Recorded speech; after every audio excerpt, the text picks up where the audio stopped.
રામ રામ ડાયરાને સ્વાગત છે તમારું એક નવા વિડીયોમાં મિત્રો. તો તમે જોઈ શકો છો આ બધામાં કે વરસાદી માહોલના લીધે આપણે બધાએ ભર ઢાંકી દીધા છે.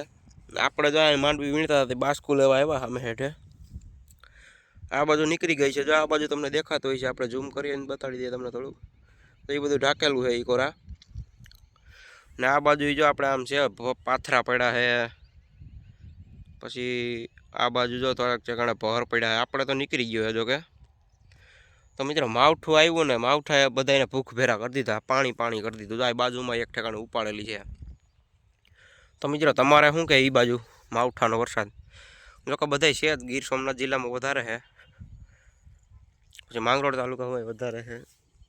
બધી કોરા વરસાદ તો છે જ, નથી એમ નથી ક્યાંય. આપણે છે પણ આપણે નીકળી ગઈ તો આપણે વાંધો નથી.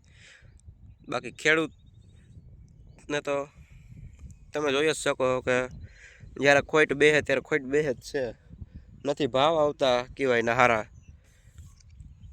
કે નથી હરખો વરસાદ ખેતી કરવા દેતો, એવું છે મિત્રો. હવે આમાં કરીએ તો કરે શું ખેડૂત?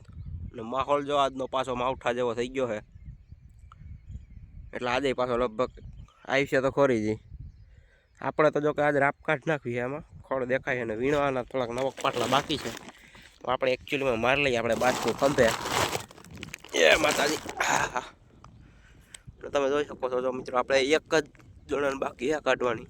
એક આપણા કાકાનું છે, એ એક કાઢવાનું બાકી છે, બાકી ફરતી કરવા નીકળી ગયું છે. મિત્રો વિડીયો ગમે તો લાઈક કરી દેજો, આપણી ચેનલને સબસ્ક્રાઈબ કરી દેજો.